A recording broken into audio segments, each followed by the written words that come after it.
Leader, ইনি বয়সে আমার অনেক ছোট, রাজনীতিতেও অনেক জুনিয়র, কিন্তু সবার মুখে একটা বড় ভাই নামে পরিচিত।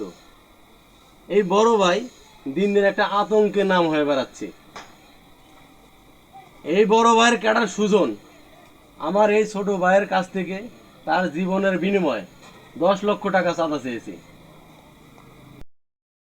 আকবর ভাই, কি বলে? রাজনীতিতে আপনি আমার চেয়ে সিনিয়র, এর জন্য আপনাকে আমি সম্মান করি, কিন্তু আপনি যেখানে সেখানে আমার নামে বদনাম করে বেড়াচ্ছেন, যা দলের ভাবমূর্তি নষ্ট করে।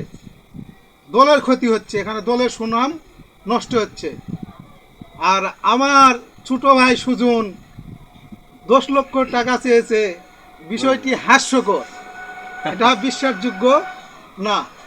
কে রে, সুজন কি তোমার কাছ থেকে 10 লক্ষ টাকা চাঁদা নিয়েছে? না না।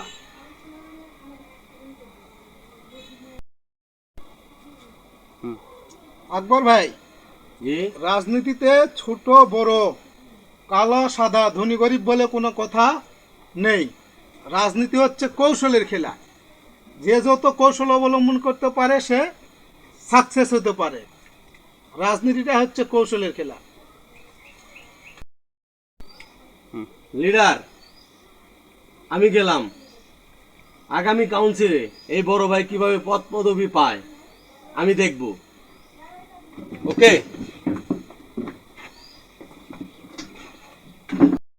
আমার নামে এত নালিশ কেন? জানো না আমার নালিশ পছন্দ না।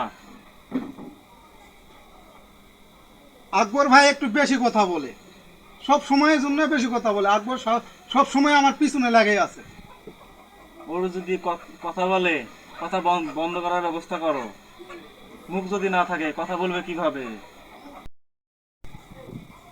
জি লিডার, আপনি দোয়া করেন যেন আকবর ভাইয়ের মুখটা বন্ধ করে দিতে পারি। আপনার দোয়া ছাড়া আবার আমি কোনো কাজে সাকসেস হতে পারি না। আপনার দোয়া আমার বড় প্রয়োজন। দিলাম দোয়া কইরা।